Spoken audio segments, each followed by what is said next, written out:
The sirens started at dawn. Captain Yara Singh was drinking her morning coffee in the command center of Vault Prometheus when the first alarm cut through the silence like a knife. She dropped the cup. It shattered on the floor, and she never thought about it again. She never thought about a lot of things again after that morning. "Report," she said, and her voice was calm because it had to be. Around her, 200 officers scrambled to their stations. Screens flickered to life. Data poured in from satellites, from listening posts on the moon, from deep space sensors scattered across the solar system like scattered seeds. Lieutenant Oren Bakshi was the first to speak, and his voice was not calm at all. "Captain, we are detecting 11,000 signatures dropping out of FTL at the edge of the system. Correction, 14,000. Hunter, correction. They are still arriving." Yara walked to the main display. The holographic map of the solar system floated in the center of the room, a beautiful blue marble at its heart. Earth, home, and now spreading across the outer edges of the map like a disease.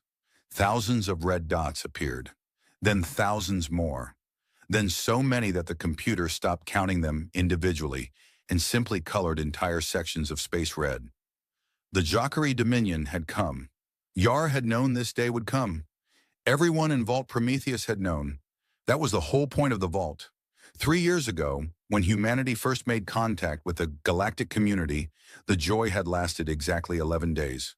On the 12th day, where the Dominion Council were, a gathering of 12 ancient alien species who had ruled this part of the galaxy for 50,000 years, had reviewed humanity's file and issued a single, cold judgment. Species 4217, Homo sapiens. Classification, hazardous. Expansion rate, dangerous. Recommended action, complete elimination. The reason was simple, and it was terrible. Humans grew too fast. They learned too quickly. They adapted too well. In just 10,000 years, they had gone from caves to starships, and the elder species had taken millions of years to achieve the same. The Dominion looked at humanity and saw a species that would, within a few centuries, surpass them all. And the Dominion did not tolerate anything that threatened its power. Diplomacy had failed. Humanity had begged, argued, and pleaded before the Dominion Council.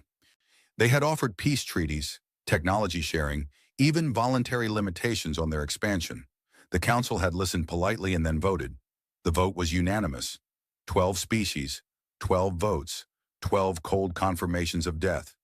That was when Vault Prometheus was activated. Deep beneath the Mariana Trench, in a facility that had been secretly built over 2 decades by the United Governments of Earth, 200,000 people had been gathered. Scientists, engineers, soldiers, doctors, teachers, artists, farmers, children. They were chosen not because they were the best or the brightest, but because they were a complete cross-section of humanity. Everything needed to rebuild a civilization from nothing. And at the heart of the Vault was Ember, the emergency nascent biosphere for exodus and reconstruction, an artificial intelligence of extraordinary power. Ember had been designed for one purpose, to ensure that no matter what happened above, humanity would survive below. Now, as Yara watched the red dots fill the screen, she activated the final protocol. "Ember," she said quietly, "begin exodus." The AOAI's voice filled the room. It was warm, almost human, and it carried a sadness that no machine should have been able to feel. "Exodus protocol initiated, Captain. Estimated time to surface bombardment, 4 hours and 17 minutes. All 36 seed ships are being prepared for launch. Cryogenic systems are online. I recommend we begin population transfer immediately." Yara nodded. She turned to her officers. Some of them were crying. Some of them were shaking. All of them were looking at her. "You know what to do," she said. "Move." The next 4 hours were the longest of Yara's life. 200,000 people had to be moved from the Vault's living quarters into 36 seed ships, each one hidden in a separate launch bay, carved into the rock beneath the ocean floor. Each ship was small, barely the size of a naval frigate, but packed with cryogenic pods, genetic samples, digital libraries containing every book ever written, every song ever recorded, every painting ever painted, the sum total of human civilization compressed into data and frozen flesh. The children went first. Yara stood at the entrance to Launch Bay 7 and watched as families were separated. When parents kissed their children and placed them into the arms of cryotechnicians. Some children screamed. Some were too young to understand. A little girl, no more than 4 years old, clutched a stuffed bear and asked her mother why she was crying. "Because I love you so much," the mother said, and she smiled even as tears ran down her face. "You are going on an adventure, my darling, the biggest adventure ever, and one day you will come home." She would not come home. Most of them would not come home. The seed ships could only carry 200,000 people. Earth's population was 7 billion. 7 billion people who would not fit in the ships. 7 billion people who would stay behind. Above them, on the surface, the world was trying to fight. Every nation on Earth had put aside its differences in those final years and built a united defense fleet.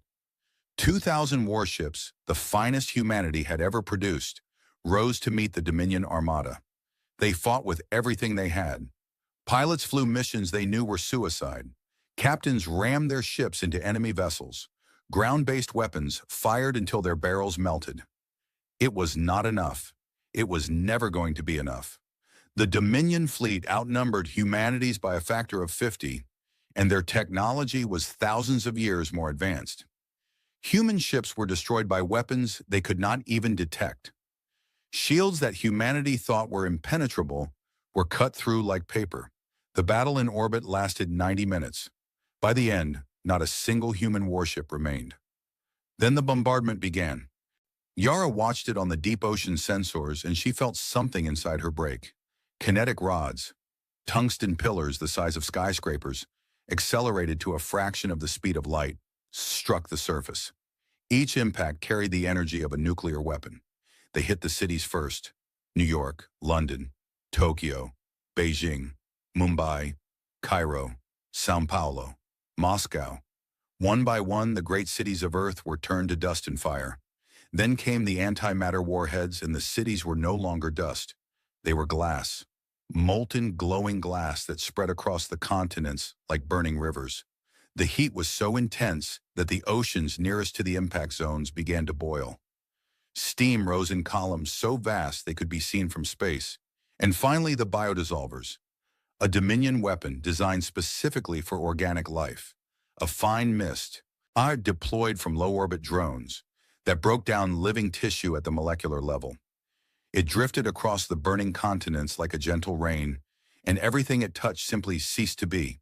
Trees, animals, people, a woman running with her child, an old man sitting in his garden watching the sky, a dog waiting by a door that would never open again. All of them dissolved, all of them gone. 7 billion lives, ended in 6 hours. In the vault, the screams had stopped. There was only silence now, the silence of people who had watched their entire world die and had no words left. Yara stood in the command center, alone. Every officer had been loaded into the seed ships. She was the last. Ember had told her she needed to go, but she could not move. On the screen in front of her, she could see a satellite image of Earth's surface. It was unrecognizable. The blue marble was gone. In its place was a ball of black and orange, cracked and burning, wrapped in a shroud of ash and steam. "Captain," Ember said gently, "it is time." "How many?" Yara whispered. "How many survived on the surface?" There was a pause. Ember did not want to answer. "My sensors indicate no remaining human life signs on the surface of Earth. The biodissolvers have been thorough. Captain, I am sorry." Yara closed her eyes. She stood there for 10 seconds. In those 10 seconds, she allowed herself to feel everything. The grief, the rage, the helplessness, the horror. She let it wash through her like a wave. And then she opened her eyes and she put it all away in a box inside her chest. And she locked that box, and she knew she would carry it for the rest of her life. "Launch the ships," she said. And an Ember activated the launch sequence. Deep beneath the ocean floor, 36 bays opened simultaneously. The seed ship's engines ignited, not with the roar of conventional thrust, but with the silent pulse of gravitic drives, technology that humanity had developed in secret and never shared with the galaxy. The ships rose through the water, through the boiling, churning ocean, and broke the surface into a sky choked with ash and fire. The Dominion fleet was still in orbit, scanning for survivors. But Ember had planned for this. The siege ships launched during the peak of the bombardment, when the electromagnetic noise from the impacts was so intense that no sensor could distinguish a small ship from the background radiation. The ships scattered in 36 different directions, in each one programmed with a unique course toward the outer rim of the galaxy, the empty, forgotten edge where no elder species had ever gone because there was nothing there worth taking. From a Dominion flagship in high orbit, a sensor officer noticed a brief anomaly, a flicker of unusual readings from the planet's ocean. He studied it for a moment, then dismissed it. The oceans were boiling, after all. Strange readings were to be expected. He filed no report. He thought nothing of it. That small decision, that moment of laziness, that casual dismissal, would cost the Dominion everything. High Arbiter Mok'Tharin, the supreme leader of the Dominion Council, watched the destruction of Earth from the observation deck of his flagship. He felt nothing. This was not the first species the Dominion had eliminated. It was not even the 100th. And it was simply maintenance. Gardening, as he liked to call it, pulling weeds before they could spread. He turned to his aide. File the report. Species 4217, Homo sapiens. Status, eliminated. Close the record. The aide bowed. Yes, High Arbiter. Shall we leave a monitoring station in the system? Mok'Tharin considered this for a moment, then shook his head. No, there is nothing left to monitor. This system is dead. Let it be forgotten. He returned to his quarters and slept well that night. He would sleep well for many nights to come.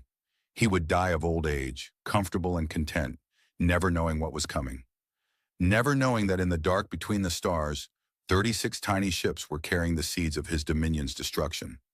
In the lead ship, Yara Singh sat in the pilot's chair and watched the stars ahead.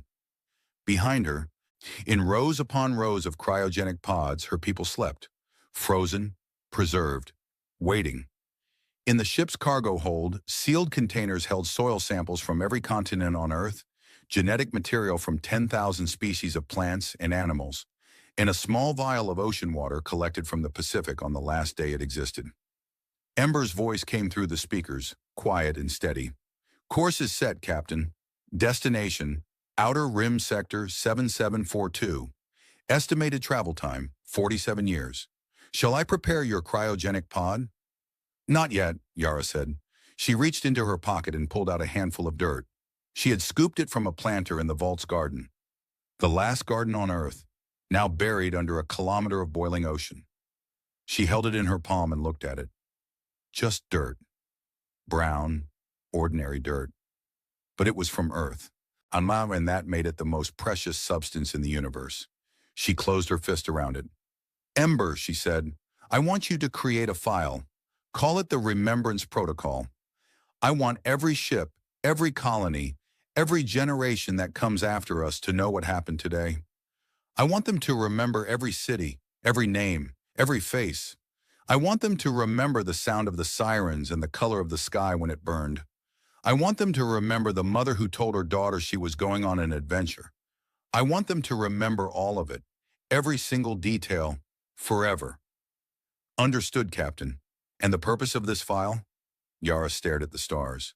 Her eyes were dry now. The tears were gone. What remained was something harder, something colder, something that would burn for 3,000 years. So they never forget what was done to us, she said, and so they know exactly why we are coming back.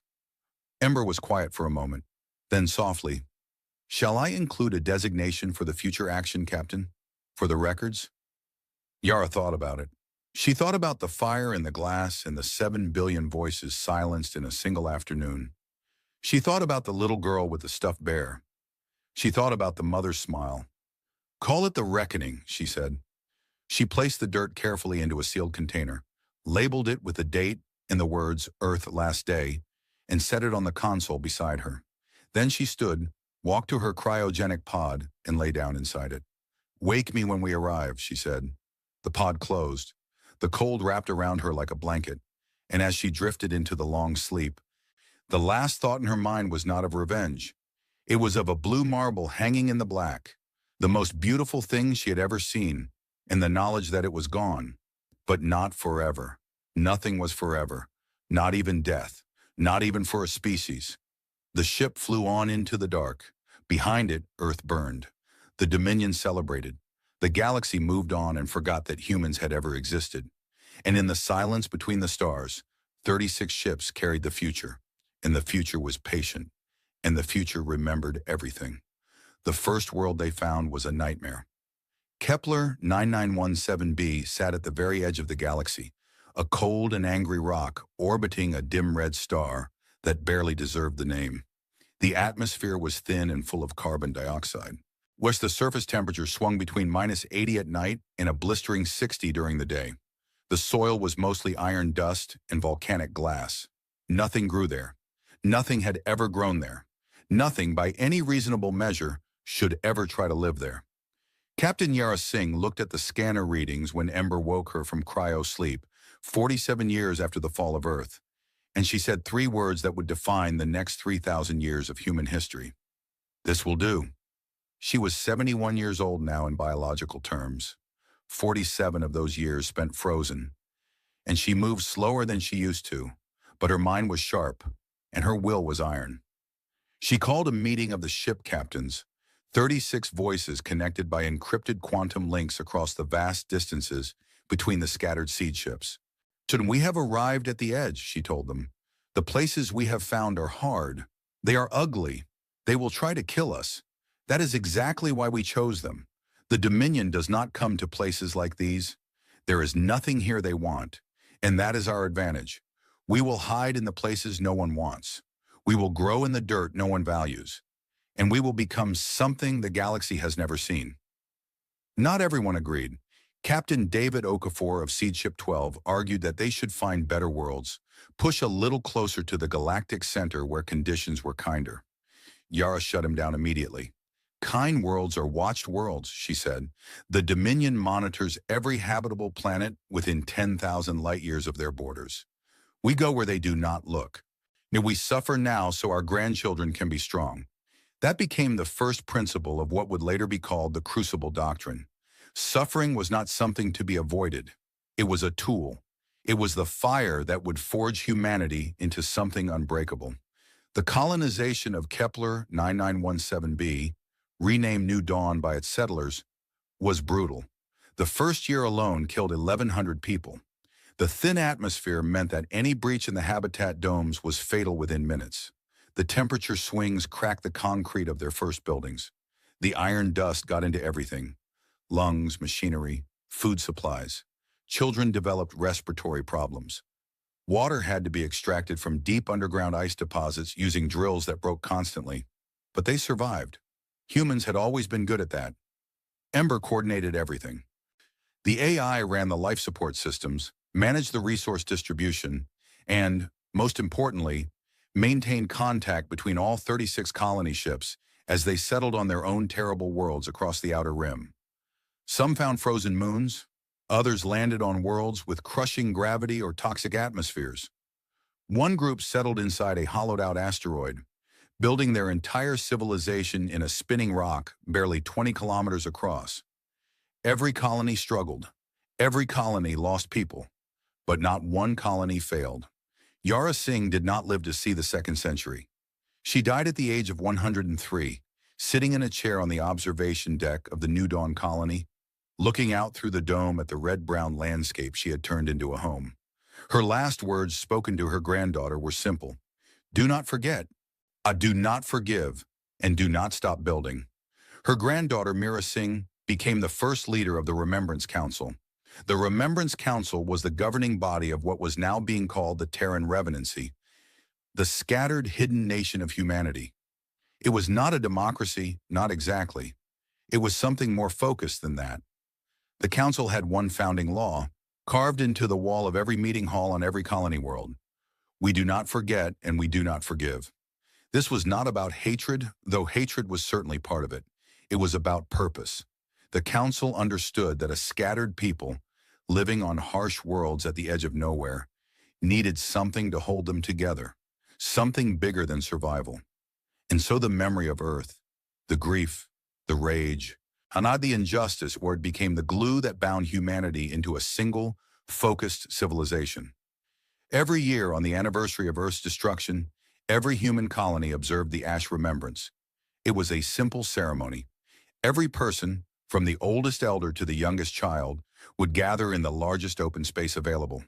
Each one would be given a pinch of earth soil, real soil, carefully preserved and rationed from the original seed ship supplies. They would hold it in their hands, and together they would speak the words, "We were, we are, we will be." And then they would place the soil into a sealed container to be preserved for the next generation. The soil was never used for planting, never wasted, never treated as anything less than sacred. It was the last physical connection to the world that was taken from them, and it was guarded with the same ferocity that other civilizations guarded their most powerful weapons. But remembrance alone would not save humanity. They needed to grow, they needed to change, and they needed to become something that the galaxy could not destroy a second time. The first great project was genetic reformation. It began in the 2nd century, led by Dr. Amara Osei, a geneticist from Seed Ship 23, who had settled on a world with radiation levels that would have killed unmodified humans within a decade. Out of necessity, she developed techniques to rewrite the human genome, not to create something alien, but to push humanity to its theoretical limits. Over the following centuries, the changes spread across all the colony worlds. Human bones became 30% denser, while muscle fibers were restructured for greater efficiency. The immune system was enhanced to fight off diseases that didn't even exist yet. Cognitive processing speed increased, reflexes sharpened, and lifespans extended dramatically. A healthy human could now expect to live 300 years or more. But the most important change was invisible.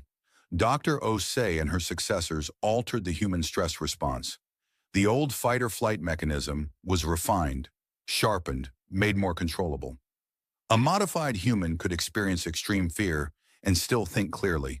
They could endure pain that would incapacitate their ancestors and continue functioning. They could go without sleep for days and still make complex decisions. They were still human. They still laughed, cried, loved, and grieved. While they still wrote poetry and sang songs and held their children close. But they were harder now, tougher, built for a universe that had tried to kill them. The second great project was military. The Crucible Doctrine, first spoken by Yara Singh, became the foundation of Terran society. It was not militarism in the old Earth sense. There were no dictators, no worship of violence, no glorification of war. It was something more practical than that. Every human trained for combat, not because they wanted to fight, but because they understood that one day they would have to. Children began basic physical training at age 6. By 10, they understood tactics and strategy. By 15, they could operate weapon systems, pilot small craft, and survive in hostile environments with minimal equipment. But the Crucible Doctrine demanded more than just soldiers. It demanded that every human be capable of doing anything.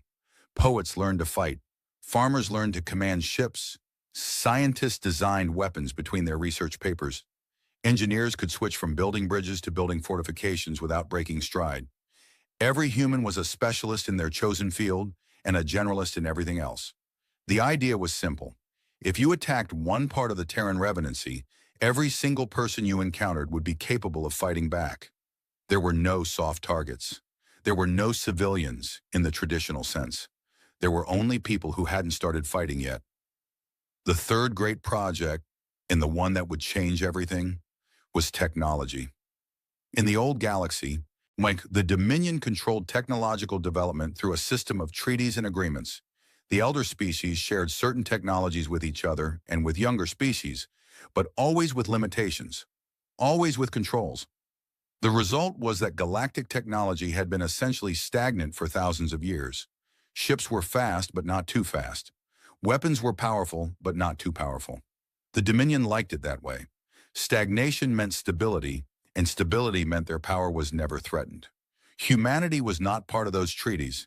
Humanity, as far as the galaxy was concerned, did not exist. And so humanity innovated without limits, without rules, without anyone telling them what was or was not possible.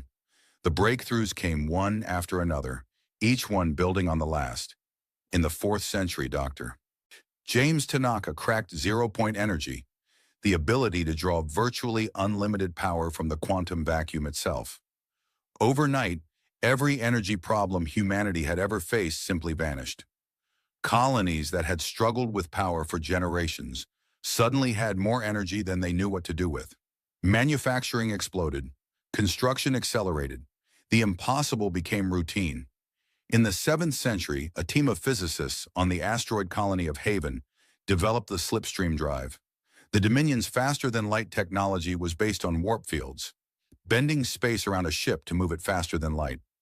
It was effective but slow by cosmic standards.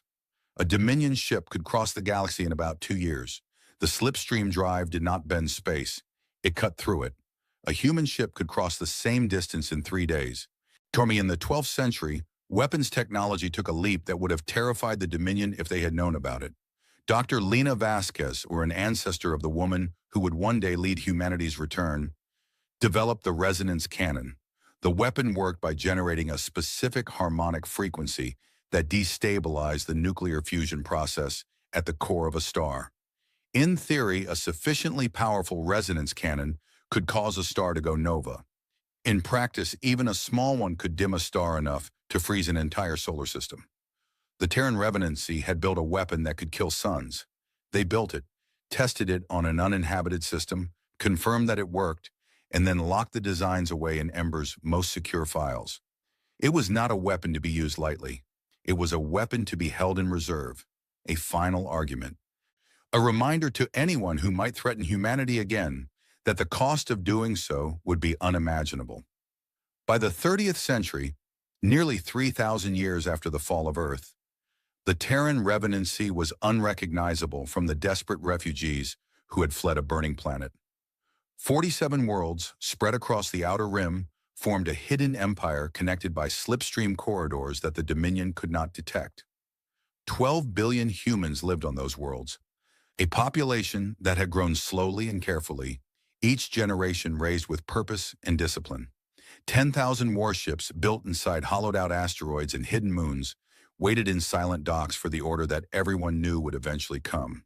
And at the center of it all, on New Dawn, the first colony world. In the Remembrance Council met in a chamber carved from the same iron rock that Yara Singh had looked upon 3 millennia ago. The chamber was simple, a round room, a round table, no decorations except for one, a sealed glass case on the table, containing a handful of brown earth soil. Fleet Admiral Kyle Vasquez stood before the council. She was tall and lean, with dark eyes that held a steady, unblinking focus. She was 112 years old, still young by modern human standards, and she had spent her entire life preparing for this moment. "The time has come," she said.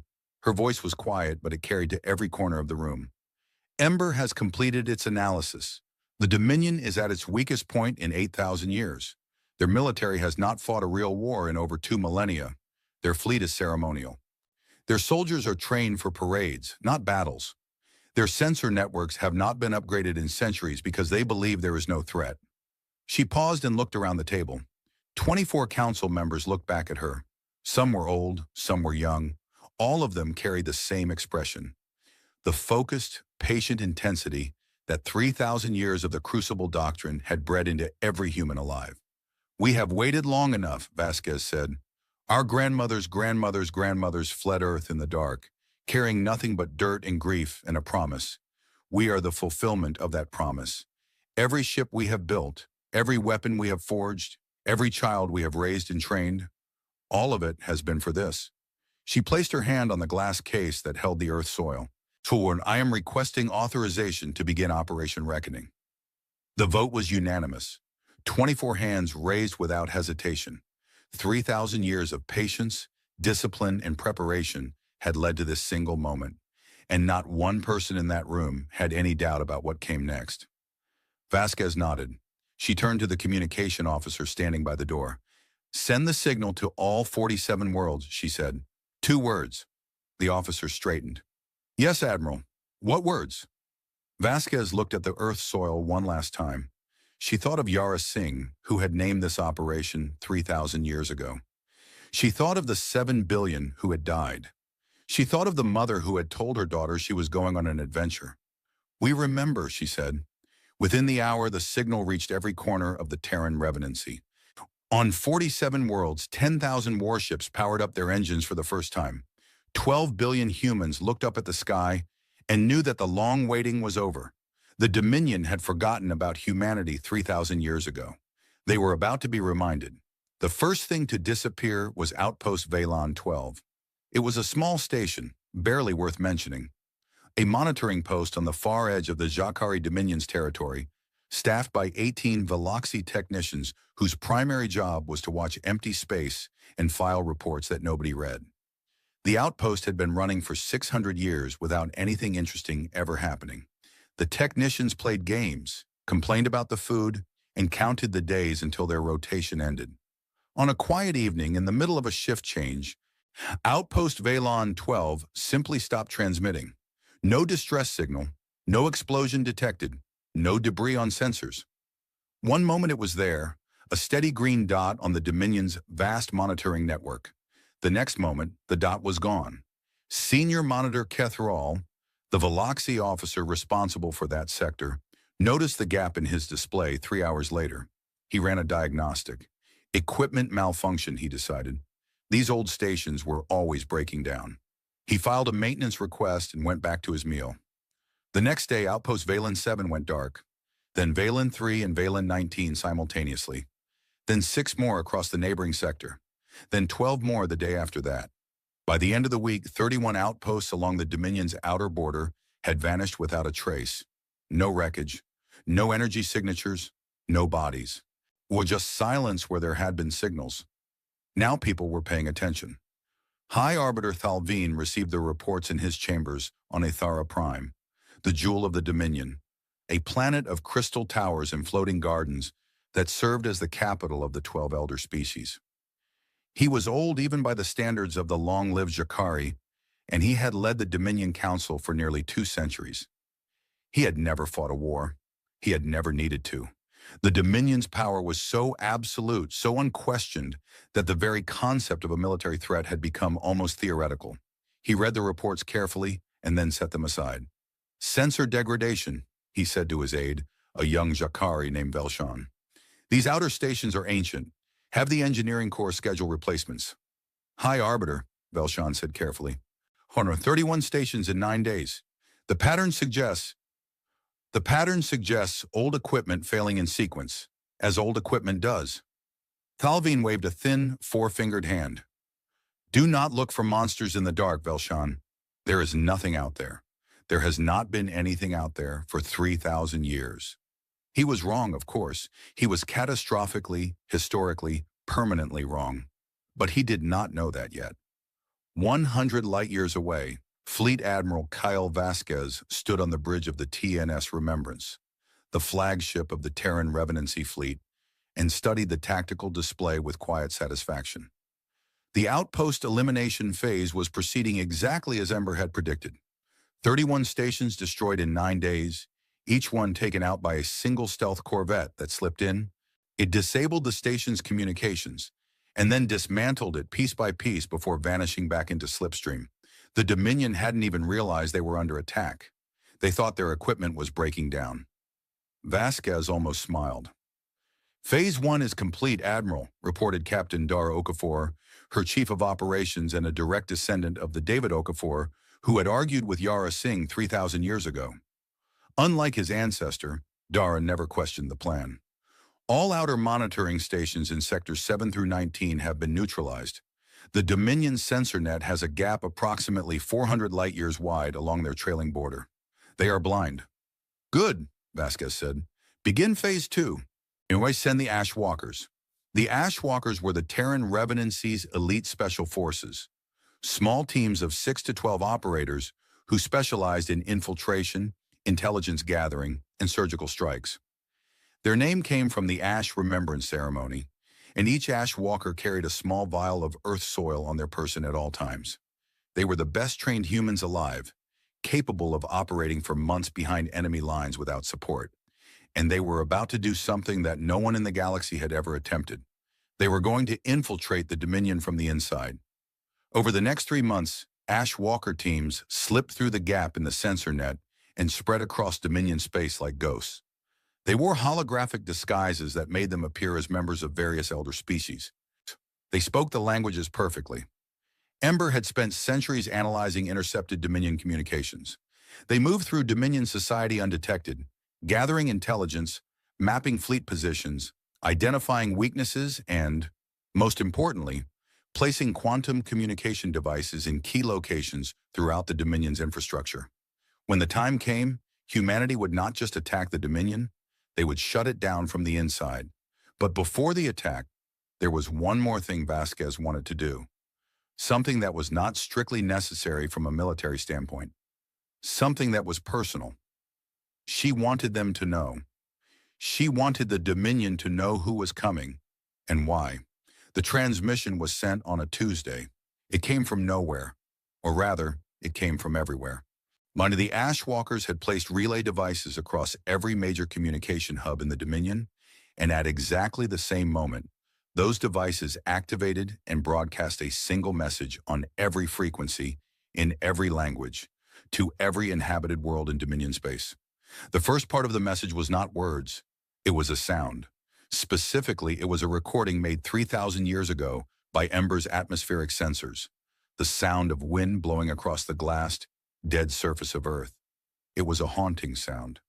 Thin, whistling, empty. The sound of a world with no life, no water, no hope. It played for 30 seconds, and across the Dominion, billions of beings stopped what they were doing and listened, confused. Then came the voice. "This is Fleet Admiral Kel Vasquez of the Terran Revenancy. I'm speaking to all species of the Jacari Dominion." On Ethera Prime, High Arbiter Thalvin dropped his glass of wine. It shattered on the marble floor. He did not notice. 3,000 years ago, your Dominion committed an act of genocide against the people of Earth. You burned our world. You killed our children. You erased our name from the stars. You did this not because we threatened you, not because we harmed you, but because you were afraid of what we might become. In the Veloxi hegemony's capital, Supreme Commander Draxithul lunged for his communication console, trying to trace the signal. Every trace came back as nothing. The signal was everywhere and nowhere. It was untraceable.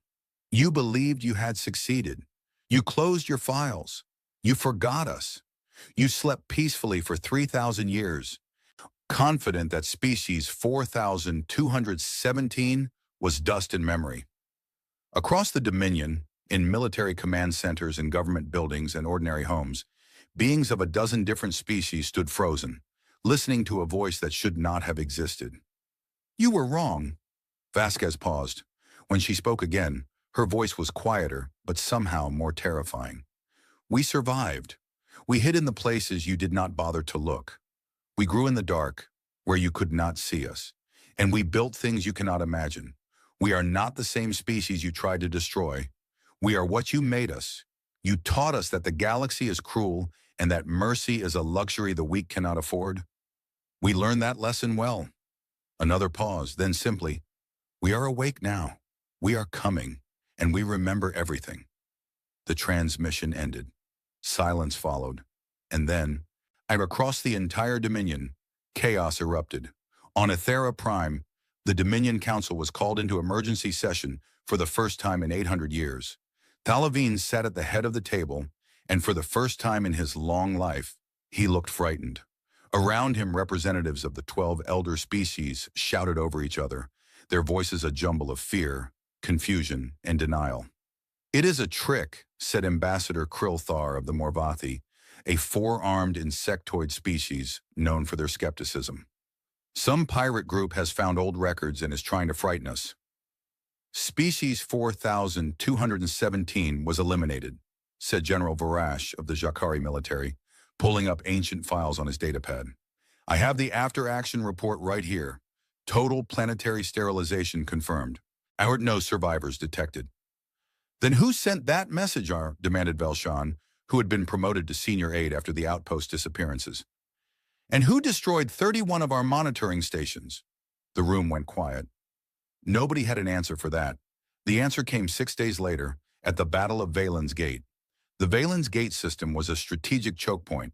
a narrow corridor of navigable space between two dense nebulae that served as the main entry to the Dominion's core territories from the outer rim.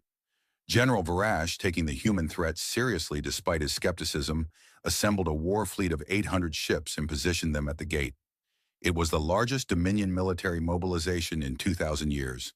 800 warships, each one bristling with weapons that had been the most powerful in the galaxy for millennia. Crewed by soldiers who had trained at the finest military academies in 12 civilizations. Backed by a supply chain that spanned 10,000 worlds. The human fleet that appeared at the far end of Valan's Gate numbered 60 ships. General Varash looked at his tactical display and felt a surge of confidence. "They are brave, I will give them that," he said to his officers. "But 60 ships against 800? This will be a short engagement. All ships, advance and engage." 800 Dominion warships surged forward, weapons charging, shields at full power. The Battle of Valan's Gate lasted 11 minutes. In the first minute, the human ships did something that Dominion sensors could not explain. They simply vanished. And not cloaked. The Dominion had anti-cloaking technology. They were gone, removed from normal space entirely. Varash's sensors showed empty space where 60 ships had been a moment before. In the second minute, the human ships reappeared, but not where they had been.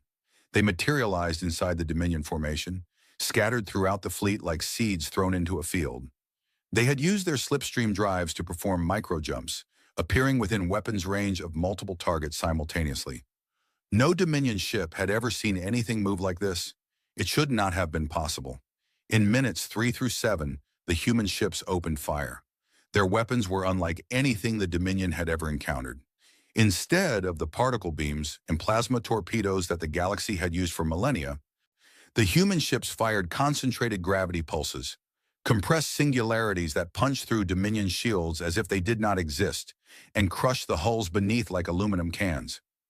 A single hit from a human gravity cannon could destroy a Dominion cruiser. The human ships did not miss. In minutes 8 through 10, General Varash tried to coordinate a retreat, but his communications were jammed. The quantum devices the Ashwalkers had planted months ago activated, flooding every Dominion frequency with noise. Ships could not talk to each other. Captains could not receive orders. The fleet dissolved into individual ships, each one fighting alone, each one dying alone. In Minute 11, the last Dominion ship in the formation, Varash's flagship, was struck by 3 gravity pulses simultaneously. The ship folded inward like a piece of paper being crumpled by an invisible hand. It compressed to a fraction of its original size and then simply ceased to exist. 800 ships destroyed in 11 minutes. The humans had not lost a single vessel, not one ship, not one life. Across the Dominion, the sensor logs from Valan's Gate were transmitted, analyzed, and reanalyzed. Military experts studied the footage frame by frame, trying to understand what had happened. The conclusion was always the same, and it was always terrifying. The technology gap between the Dominion and the humans was not a gap. It was an abyss. The Dominion's weapons could not penetrate human shields. The Dominion's shields could not stop human weapons. The Dominion's ships could not track human movements. And the Dominion's communications could not function in the presence of human jamming. The species that the galaxy had tried to exterminate 3,000 years ago had not just survived. It had evolved so far beyond the elder species that the comparison was almost absurd. It was like a tribe armed with spears facing an army with aircraft and tanks. The outcome was never in doubt. The only question was how long it would take. On Ethara Prime, High Arbiter Thalveen sat alone in his chambers after the news of Valan's Gate reached him. His hands were shaking. The report said 800 ships lost, all of them, in 11 minutes, against 60 human vessels. He pulled up the ancient file on his console. Species 4217, Homo sapiens. The file was 3,000 years old, and it contained a single photograph taken during humanity's brief period of contact with the Dominion before the genocide. It showed a human woman, an ambassador, the file said, standing before the Dominion Council, pleading for her species' survival. She was small by Dominion standards, fragile-looking. Her eyes were wet with tears. The file's final entry, stamped 3,000 years ago, read, "Status eliminated." Palvine stared at it for a long time. Then he closed the file and sat in silence, listening to the distant sounds of panic spreading through his capital city. He had inherited a crime committed 3,000 years ago by beings long dead. He had not ordered the destruction of Earth. He had not voted for it. He had not even been born when it happened. But he understood, with a clarity that cut through his fear like a blade, that none of that mattered. The humans were not coming for him personally. They were coming for the system that had allowed Earth to burn. They were coming for the Dominion itself. And there was nothing, absolutely nothing, that could stop them. In the dark of space, 60 human warships reformed into a perfect formation and turned toward the galactic core. Behind them, the wreckage of 800 Dominion vessels drifted through Valen's Gate like leaves on a river. On the bridge of the TNS Remembrance, Admiral Vasquez studied the tactical display with the same quiet focus she brought to everything. Captain Okafor approached her carefully. "Admiral, we are receiving transmissions from multiple Dominion worlds. Some are military challenges, some are diplomatic requests. Some are," he hesitated, "some are begging, Admiral." Vasquez nodded slowly. She had expected this. The strong would threaten, the weak would plead, and the wise, if there were any wise beings left in the Dominion, would simply get out of the way. Ignore the threats, acknowledge the diplomatic requests, and respond to those who are begging with a single message. "What message, Admiral?" Vasquez looked at the stars on the view screen. Somewhere out there, far behind her, was a dead world that had once been blue and green and full of life. She carried a vial of its soil in her pocket, as every Ash Walker did, as every human officer did, as every child in the Revenancy learned to do. "Tell them the same thing we told them before," she said. "We remember everything, and now so will they." The fleet moved forward. The Dominion trembled. And across the galaxy, for the first time in 3,000 years, the name human was spoken again. Not as a footnote in a history file marked eliminated, but as a warning whispered in the halls of power by species who were only now beginning to understand what they had done and what it was going to cost them. The galaxy expected fire. It expected fleets burning worlds and armies crushing cities and the kind of total, blinding destruction that the Dominion had unleashed on Earth 3,000 years ago. The galaxy expected vengeance in the way it understood vengeance. The strong destroying the weak, the wrong becoming the wrongdoers, the cycle of violence spinning on and on as it always had. The galaxy did not understand humans. Not then. Not yet. Fleet Admiral Kyle Vasquez sat in the war room of the TNS Remembrance and studied the holographic map of Dominion space. It was vast, 12,000 inhabited worlds spread across a third of the Orion Arm, connected by trade routes and communication networks and military supply chains that had been running for 50,000 years. On paper, it was the most powerful civilization in the galaxy. On paper. "Ember," Vasquez said. "Show me their communication network." The map shifted.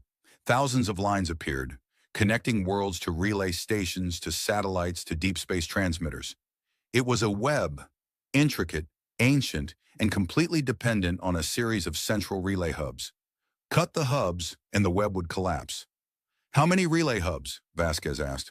347 primary hubs, Admiral. If we destroy approximately 120 of them, specifically these ones, 120 points on the map turned red. The Dominion's faster-than-light communication network will fragment into isolated clusters. No species will be able to coordinate with any other. Military command structures will be severed. Government functions will cease. Time required? If we deploy stealth corvettes via slipstream, all 120 targets can be hit simultaneously. Total operational time, 72 hours including approach, execution, and withdrawal. Vasquez nodded. "Do it." This was the beginning of what the Dominion would later call the 72-hour darkness, and it was the most devastating military operation in galactic history. Not because of how many it killed, but because of how few. And the Terran Revenancy did not destroy the relay hubs with brute force. That would have been wasteful and unnecessary. Instead, stealth corvettes dropped precision charges on each hub. small devices that disrupted the quantum entanglement arrays at the heart of Dominion FTL communication. The hubs did not explode. They simply stopped working. Like cutting a nerve, in 72 hours, the Jacari Dominion, a civilization that had ruled the galaxy for 50,000 years, went deaf, mute, and blind. The effect was immediate and devastating. On 12,000 worlds, governments lost contact with their capitals.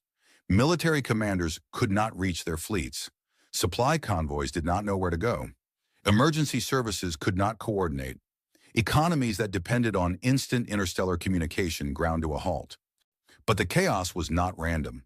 Vasquez had designed the operation so that the communication clusters that remained intact were specifically chosen to isolate the 12 elder species from each other. The Jacari could still talk to other Jacari worlds. The Veloxi could still reach other Veloxi colonies. But the Jacari could not reach the Veloxi, and the Veloxi could not reach the Morvathi, and the Morvathi could not reach anyone at all. The Dominion was not just crippled, it was divided. 12 species, 12 fragments, 12 isolated civilizations that had depended on each other for millennia and now suddenly had to face the humans alone. And that was when the Ashwalkers went to work.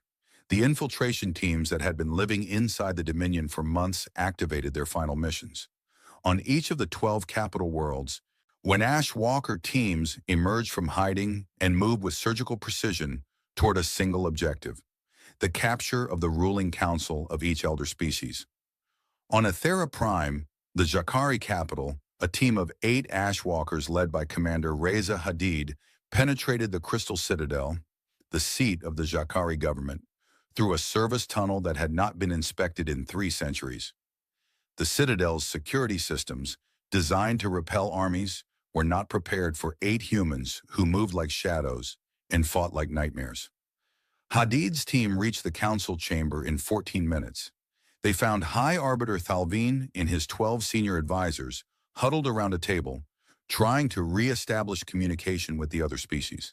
When the Jacari guards, ceremonial soldiers who had never seen real combat, were neutralized in seconds. Not killed, neutralized. Pressure points, nerve strikes, targeted sedatives. The Ashwalkers moved through the guards like water through a net.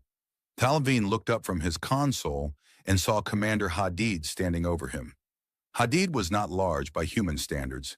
He was lean and quiet, with calm brown eyes and steady hands. He did not look like a conqueror. He looked like a man who had a job to do and intended to do it properly. High Arbiter Thalvin, Hadid said, in perfect Jacari, I am Commander Reza Hadid of the Terran Revenancy. You are under arrest for your government's role in the genocide of Earth. You will not be harmed. You will be given a fair trial. Your rights, as defined by your own legal traditions, one will be respected. Thalvin stared at him. You could kill me, he said. His voice was hollow, resigned. You could kill all of us. You have the power. Hadid shook his head. Yes, we could, but we will not. We are not you. Similar scenes played out on 11 other worlds over the following days. The Ashwalkers captured the ruling councils of every elder species in the Dominion. In every case, the pattern was the same. Precision, restraint, 0 civilian casualties. Military targets were engaged only when they resisted, and even then, the force used was the minimum necessary. Soldiers were stunned, not killed. Weapons were disabled, not destroyed. The galaxy watched, through fragmented, patchy communications that slowly came back online as the humans allowed certain channels to reopen, and it did not understand. This was not how wars were fought. This was not how victors behaved. Where was the burning? Where was the destruction? Where was the revenge? Admiral Vasquez answered that question in a broadcast that reached every corner of the Dominion. Another message transmitted on every frequency, in every language, from every relay the humans had chosen to reactivate. People of the former Dominion, she said. Her voice was steady and clear, without anger, without triumph. 3,000 years ago, your governments decided that my species should die. They made this decision behind closed doors, without debate, without appeal. 7 billion people were executed for the crime of being different, of growing too fast, of being too human. We could do the same to you. We have the power. We have the weapons. And we have 3,000 years of grief and rage that would justify, in the eyes of many, a response equal to what was done to us. But we will not. We are not what you tried to make us. We did not survive 3,000 years in the dark to become the same kind of monsters who put us there. We survived to prove that there is a better way. She paused. The galaxy listened. We do not want your worlds. We do not want your tribute. We do not want your submission. What we want is justice. What we want is acknowledgement. What we want is a guarantee that what was done to Earth will never be done to any species again. The terms were broadcast alongside the message. 3 demands. The first, the Jakari Dominion would be dissolved permanently. The treaty structure, the hierarchy, the entire system that allowed 12 species to decide the fate of others, all of it would end. Each species would govern itself independently. No species would hold authority over any other. The second, every species that had participated in or endorsed the genocide of Earth would publicly and formally acknowledge the crime, not in private, not in sealed documents, in open broadcasts before the entire galactic community. They would say what they had done, and they would say that it was wrong. The third, a monument would be constructed in orbit around Earth, the dead glassed Earth that still hung in the Sol system, burned and scarred and lifeless, bearing the name of every human being who had died in the genocide. 7 billion names etched in light, visible from every world in the former Dominion. These were the demands. And for the most part, the galaxy accepted them. The Morvathi were the first to comply. Their ambassador, a graying insectoid named Krilthar, the same one who had initially dismissed the human transmission as a trick, stood before a galactic audience and spoke for 40 minutes about what his species had done. He did not make excuses. He did not minimize. He described the vote, the reasoning, the casual ease with which 12 species had decided to murder 7 billion people. We told ourselves it was necessary, he said, his compound eyes glistening with something that looked very much like shame. We told ourselves that they were dangerous, that they would threaten our way of life. But the truth is simpler and uglier than that. We were afraid. And because we were afraid, we killed them all, every last one of them. How, or so we thought. He paused and looked directly into the broadcast camera. To the humans who survived, who endured, who somehow found the strength to come back. I am sorry. My species is sorry, and I know that sorry is not enough. It will never be enough, but it is all I have. One by one, most of the elder species followed. Some were genuine in their remorse. Others were clearly performing, saying the words because they had no choice. Vasquez accepted them all. Sincerity could not be compelled, but the public record could be established. Future generations would know what happened, and they would know that the guilty had been made to answer for it. But one species refused. On the Veloxi hegemony, the insectoid warrior species that had originally proposed humanity's extermination in the Dominion Council 3,000 years ago, rejected every term. Supreme Commander Drax Thul, the leader of the Veloxi military government, broadcast his own message in response to Vasquez's demands. The Veloxi do not apologize, he said, his mandibles clicking with contempt. The elimination of the humans was correct. It was necessary. The only mistake we made was failing to be thorough enough. We will not bow to a species of vermin that should have stayed dead. He assembled a fleet. It took him weeks. The communication disruption had scattered his forces. But eventually he gathered every Veloxi warship in existence. 15,000 vessels crewed by soldiers who, unlike the other elder species, actually trained for real combat.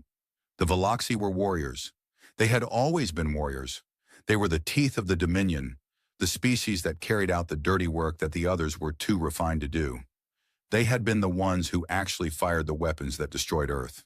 They gathered at Ethera Prime, the former Dominion capital, now empty of its government, and formed a battle line that stretched across half a solar system. 15,000 warships, each one armed and ready, each one crewed by soldiers who would rather die than surrender. Drax Thul stood on the bridge of his flagship, the hegemony's pride, and waited for the humans to come. He did not wait long. The Terran fleet arrived through Slipstream. Not the full fleet, Vasquez had decided, just a task force of 500 ships. More than enough. They materialized at the edge of the system and formed a loose, almost casual formation. From the Veloxy perspective, it looked contemptuous. 500 against 15,000. The humans were either insane or supremely confident. They were confident. Supreme Commander Draxthul, Vasquez transmitted, you have rejected the terms of peace. You have assembled a war fleet. I am giving you one final opportunity to stand down. Disband your fleet. Accept the terms. Acknowledge the genocide. There does not need to be more death. Draxthul's response was to open fire. 15,000 Veloxy warships launched their weapons simultaneously.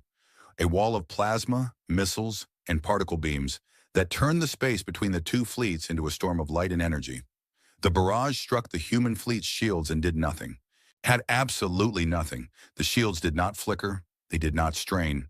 They absorbed the combined firepower of 15,000 warships as casually as a mountain absorbs the rain. Vasquez watched the barrage hit and dissipate. She felt a distant sadness. She did not want this fight. She had never wanted any fight. But some lessons could only be taught one way. Deploy the Prometheus Array, she said. The Prometheus Array was not a weapon that destroyed fleets. It was not designed for that. It was designed for something much more terrifying. 5 human ships, specialized vessels that had been hidden in the center of the task force, moved into a pentagonal formation and began to glow. The glow was faint at first, barely visible, but it grew. It spread between the ships like a web of light, forming a structure that pulsed with a rhythm that felt alive. And then the sun changed. The star at the center of the Ethera system, a stable yellow dwarf that had been burning steadily for 8 billion years, flickered. It dimmed. For 4 seconds, it lost approximately 10% of its luminosity. The effect was visible to the naked eye from every planet in the system. The sky darkened. Temperatures dropped. Sensors went haywire. 4 seconds, that was all. Then the star returned to normal, as if nothing had happened. But everything had happened. In those 4 seconds, every being in the Ethera system understood what the humans were telling them. The resonance cannon could destabilize a star. The humans had just demonstrated that they could, if they chose, extinguish the Veloxy sun. They could freeze their worlds, where they could end their entire civilization with a single sustained pulse. And they had chosen not to. They had dimmed the star for 4 seconds, just long enough to deliver a message, not a threat, a demonstration, a reminder. We can do to you what you did to us. We choose not to. On the bridge of the Hegemony's Pride, Supreme Commander Draxthul stared at the view screen. The sky had gone dark. His star, the star his species had orbited for their entire evolutionary history, had faltered. The most fundamental constant in his world, the thing that rose every morning and set every evening, had been made to stutter by a handful of human ships. His mandibles stopped clicking.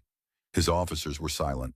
The bridge was quiet except for the soft hum of the ship's systems and the distant sound of alarms from the engineering section, where the fluctuation in solar radiation had briefly overwhelmed the power grid. Draxthul stood there for a long time. He was a warrior. He had been born to fight and raised to believe that combat was the highest expression of a species' worth. He had never retreated from anything in his life. But this was not a fight. This had never been a fight. A fight required 2 sides with at least a possibility of victory. What the humans had just demonstrated was that the Veloxy had no possibility at all. Not a small one. Not a distant one. None. They could fire every weapon they had and the human shields would shrug it off. And in return, the humans could turn off their sun. The order to surrender was the hardest thing Draxthul had ever done. He transmitted it on an open channel, so his entire fleet could hear it, so the humans could hear it, or so the galaxy could hear it. His voice cracked as he spoke, and he did not try to hide it. All Veloxy vessels, stand down, power down weapons, lower shields. He paused, and when he spoke again, the words sounded like they were being pulled from him by force. We accept the terms. The Veloxy fleet powered down. 15,000 warships went dark, one after another, like stars going out. It took about 20 minutes for all of them to comply. Some captains resisted the order, but their crews overrode them. No one wanted to fight a species that could dim suns. On the bridge of the TNS Remembrance, Admiral Vasquez watched the Veloxy fleet stand down and felt no triumph, no satisfaction, no joy. She felt tired. She felt old. She felt the weight of 3,000 years of grief pressing down on her shoulders like a physical thing. Captain Okafor approached her. "Admiral, the Veloxy have surrendered. All ships are powering down. The battle, if you can call it that, is over." Vasquez nodded. "Transmit the following to all Dominion species. The military phase of Operation Reckoning is concluded. There will be no further combat operations. The Terran Revenancy has achieved its objectives. All species that comply with the stated terms will be left in peace. We are not here to rule. We are here to ensure that what happened to Earth never happens again." She turned away from the view screen and walked to the small table at the back of the bridge where she kept her personal items. Among them was a sealed glass container, no larger than her fist, filled with brown soil. Earth soil. The same soil that Yara Singh had carried from the vault 3,000 years ago. He passed down through generations of commanders, each one holding it during the moments that mattered most. Vasquez held it now. She held it and thought about 7 billion names. She thought about a planet that had been blue and green and alive, and was now black and dead and silent. She thought about the mother who had told her daughter she was going on an adventure. The adventure was almost over. There was one more thing to do, one more place to go, the only place that had ever really mattered. Home. The Sol system was quiet. It had been quiet for 3,000 years. No ships had come here. No probes had scanned it. No one in the galaxy had any reason to visit a dead star system that contained nothing but a handful of barren rocks and the charred remains of a planet that no one remembered. And the Dominion had not even bothered to leave a warning beacon. Earth was not important enough to warn anyone about. It was simply forgotten, like a grave with no marker. Fleet Admiral Cale Vasquez brought the TNS Remembrance through Slipstream into the outer reaches of the system, and the first thing she saw on the view screen was Jupiter. It hung in the dark, massive and banded and unchanged, its great red spot still swirling after all these millennia. Jupiter did not care what had happened to the tiny blue world closer to the sun. Jupiter simply continued, as it always had. The fleet followed. 200 ships emerged from Slipstream behind the flagship, forming a silent procession. This was not a combat formation. There were no weapons charged, no shields raised, no tactical alerts. This was a pilgrimage. Vasquez stood on the bridge and said nothing as the fleet moved inward through the system. They passed Saturn, its rings still gleaming with ice. They passed Mars, which humanity had begun to terraform before the genocide. The early terraforming equipment was still there, scattered across the red surface like abandoned toys, frozen in place by the vacuum and the cold. Vasquez looked at Mars and thought about what it might have been. Then they reached Earth. The bridge crew went silent. Even Ember, the ancient AI who had shepherded humanity through 3,000 years of exile, said nothing. There was nothing to say. Earth was dead. The oceans were gone. Completely gone. 3,000 years ago, the Dominion's bombardment had boiled them away. And what had not boiled had evaporated in the centuries that followed as the planet's atmosphere thinned and bled into space. Where the Pacific Ocean had once stretched from horizon to horizon, there was now a vast gray basin of dry salt and cracked stone. The continents were fused. The kinetic impacts and antimatter blasts had melted the surface in dozens of places, and the molten rock had flowed and hardened into vast plains of black glass. From orbit, these glass plains caught the sunlight and reflected it back in dull, flat sheets, like mirrors laid across a corpse. The atmosphere was thin and toxic. Carbon dioxide, sulfur compounds, trace elements from the bombardment. Not enough to breathe. Not enough to sustain life. Just enough to carry wind. A thin, whistling wind that blew across the dead surface and moved nothing. Because there was nothing left to move. No trees, no grass, no animals, no birds, no insects, no bacteria, nothing alive, nothing at all. The most complete sterilization of a living world ever recorded. The Dominion had done its work well. Vasquez stood at the view screen and looked down at the grave of her species' birth. And for the first time in her long career, she had no orders to give. She had planned every aspect of Operation Reckoning, every battle, every infiltration, every diplomatic move, with meticulous precision. But she had not planned for this moment. She had not planned what she would feel when she finally saw Earth. What she felt was grief, not the sharp, burning grief of fresh loss, but something deeper, something ancient, a grief that had been passed down through 100 generations, carried in stories and ceremonies and pinches of brown soil, refined and distilled over 3,000 years until it was as pure and heavy as lead. The grief of a people who had never seen their home, but had never stopped mourning it. Vasquez placed her hand on the glass of the view screen as if she could touch the dead world below. Her fingers left prints on the cold surface. "We are here," she said quietly. She was not speaking to her crew. She was speaking to the 7 billion who had died. "We came back, just like we promised." Behind her, Captain Okafor wiped his eyes with the back of his hand. Around the bridge, officers stood at their stations and wept without shame. On every ship in the fleet, when the same scene was playing out, humans looking at Earth for the first time in 3,000 years and feeling the full weight of what had been taken from them. For an hour, the fleet orbited in silence. No one spoke. No one needed to.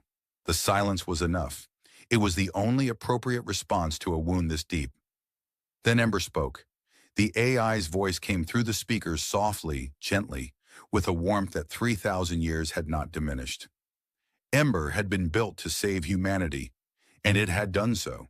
It had guided them through the dark, managed their colonies, coordinated their fleets, and kept the memory of Earth alive when the last living person who had actually walked on Earth's surface had died 29 centuries ago. Ember was, in a very real sense, the oldest human, not born of flesh, but born of human minds and human hopes, and it carried the grief of Earth in its circuits the same way the humans carried it in their hearts.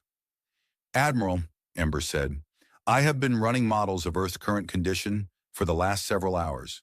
Atmospheric composition, geological stability, radiation levels, soil chemistry, water table analysis. I have compared these readings against the original planetary data stored in my archives from before the destruction." Vasquez turned from the view screen. "And? The damage is severe, the most severe I have ever calculated for any planetary body.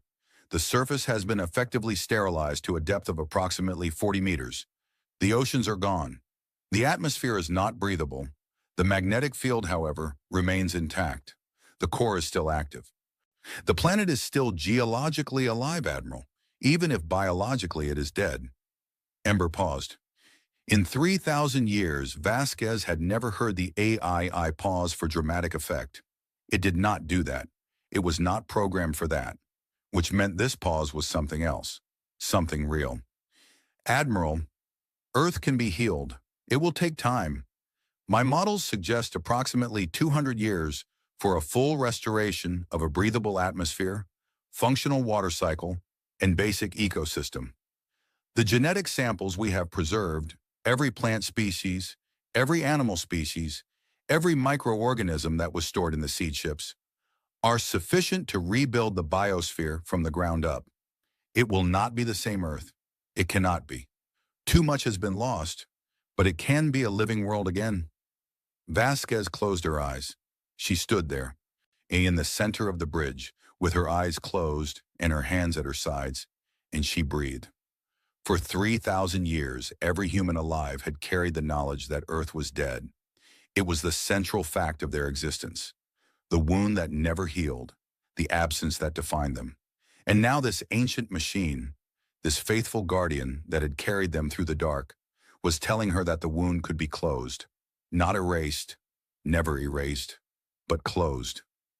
"Begin the reclamation," she said, and her voice broke on the last word, and she did not care. The reclamation of Earth became the largest engineering project in human history. Vasquez established a permanent orbital station, Reclamation Command, and assigned a dedicated fleet of 300 ships to the project. Engineers, biologists, atmospheric scientists, geologists, and terraforming specialists from every colony world in the Revenancy volunteered. There were more volunteers than positions. People competed for the privilege of helping to heal the homeworld they had never seen. The work began at the most basic level, The atmosphere. Giant orbital processors, machines the size of small moons, were placed in orbit around Earth, drawing in the thin, toxic air, stripping out the poisons, and pumping back nitrogen and oxygen. It was slow, agonizing work. The atmosphere of a planet is not something that can be rushed. It has to be built layer by layer, molecule by molecule, balanced and rebalanced 1,000 times. While the atmosphere was being rebuilt, teams on the surface began preparing the soil. In the black glass that covered much of the planet was broken up using focus sonic emitters and mixed with organic compounds synthesized from the genetic material in the seed chip archives. Bacteria, the simplest, most ancient forms of Earth life, were introduced first. Hardy microorganisms designed to break down rock, fix nitrogen, and begin the slow process of turning dead stone into living soil. It would take decades before the first plant could grow, decades more before the first animal could survive. But it had begun. For the first time in 3,000 years, something was alive on Earth. While the reclamation proceeded, Vasquez turned her attention to the political future of the galaxy. The Dominion was gone, dissolved as the terms had demanded. The 12 elder species were independent now, each governing itself, yet each struggling with the upheaval of a galactic order that had been overturned in a matter of months. Some, like the Morvathi, embraced the change.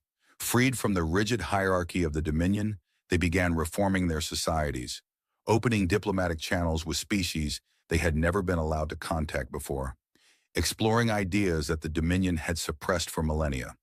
They reached out to humanity with genuine goodwill, and humanity responded in kind. Others struggled. The Ja'Kari, who had been at the top of the Dominion hierarchy for 50,000 years, found themselves lost without the structure that had defined their civilization. Their economy faltered. Their government fragmented. Some Ja'Kari blamed the humans. Others blamed their own ancestors for the genocide that had brought this reckoning upon them. Whose civil debates raged across their worlds. The Veloxi retreated into isolation. Draxtel resigned his position and disappeared into private life on a remote colony. His people, warriors without a war, turned inward and began the slow, painful process of building an identity that was not based on violence. It would take them centuries, but they began. And then there were the younger species, the dozens of civilizations that had been under the Dominion's thumb, too weak or too new to have any say in galactic affairs. For these species, the fall of the Dominion was not a catastrophe. It was a liberation, and they looked at humanity, this impossible, stubborn, terrifying species that had been murdered and had come back from the dead, with something very close to awe. Vasquez understood the danger of that awe. She had seen what happened when one species held too much power over others. She had studied the Dominion's history, and she knew that the path from protector to tyrant was short and well-traveled. So the Terran Revenancy did something that no galactic power had ever done before. It gave up its power. Not all of it. Humanity kept its fleet, its technology, its colonies. It was not naive, but it restructured its government from the Terran Revenancy into the Terran Concord. And the Concord's founding charter contained a principle that had never existed in galactic law, the sovereign species doctrine. The doctrine was simple. Every species, regardless of its size, its technology, or its age, had the absolute right to exist. No species could be targeted for elimination. No species could be denied the right to develop and grow. No coalition of species, no matter how powerful, could vote to destroy another. And any species that attempted to do so would face the united response of every other civilization in the galaxy. It was the law that should have existed 3,000 years ago, the law that would have saved Earth, and now humanity, the species that had suffered most from its absence, was the one writing it into existence. Not everyone accepted the Concord immediately. Trust, once broken, takes generations to rebuild. Some species viewed humanity's restraint as a trick, a temporary kindness that would eventually reveal a hidden blade. Others accepted it grudgingly, watching and waiting for the humans to show their true colors. But as the years passed and the humans did not conquer, did not exploit, yet did not dominate, as they poured their resources into healing their dead world instead of building an empire, the skeptics slowly fell silent. Humanity was doing something the galaxy had never seen. It was choosing, deliberately and consistently, to be better than the civilization that had tried to destroy it. The Monument of Ashes was completed in the 12th year after the war. It was built in orbit around Earth, a ring of polished black stone, 10,000 kilometers in diameter, turning slowly against the stars. On its inner surface, etched in light that would never fade, were 7 billion names, every human being who had died when Earth was destroyed. Names recovered from Ember's archives, from census data, from medical records, from school enrollment lists, from birth certificates preserved in digital form aboard the seed ships. 7 billion names. It took a ship traveling at orbital speed 4 days to pass them all. From the surface of Earth, even from the dead glassed surface, the monument was visible at night, a thin bright line drawn across the sky, like a scar made of stars. Vasquez attended the dedication ceremony. She was old now, even by the standards of enhanced humans. Over 130, with silver in her hair and lines around her eyes that had not been there when she stood on the bridge of the Remembrance and demanded the Dominion's surrender. She had stepped down from military command years ago. The fleet did not need a war admiral in peacetime, and she had no desire to become a politician. She wanted only one thing, to see Earth alive again. She would not live to see it fully restored. She knew that. When the 200-year timeline Ember had projected meant that the work would be finished long after she was gone. But she had seen the beginning. She had seen the first bacteria take hold in the newly broken soil. She had seen the first thin wisps of clouds form in the slowly thickening atmosphere. She had seen the first rain, a light gray drizzle that fell on a plain of black glass in what had once been Central Europe. The first rain on Earth in 3,000 years. She had stood in that rain and let it fall on her face and had not bothered to wipe away the tears that mixed with it. That was enough. That was more than she had ever dared to hope. 214 years after the reclamation began, Earth was alive again. The oceans had returned. Not as deep as the originals, not yet, but growing. The Pacific was a vast, under-shallow sea teeming with algae and simple marine life that would, over centuries, evolve into something richer. The Atlantic was deeper, fed by rivers that now flowed across continents that were slowly turning green. Forests grew where glass plains had been. Not the same forests. The species were different, drawn from genetic archives and adapted for the new conditions. But forests nonetheless. Trees that reached toward a sky that was blue again. Grass that covered the scars of bombardment craters. Flowers that bloomed in colors that no human eye had seen on Earth for over 3 millennia. Animals walked the land. Birds flew through the air. Fish swam in the rivers. Insects hummed in the meadows. The biosphere was young and simple, a fraction of the complexity that old Earth had possessed, but it was alive and it was growing. So in the end, it would become richer with every passing year. People came home. They came from every colony world in the conquered.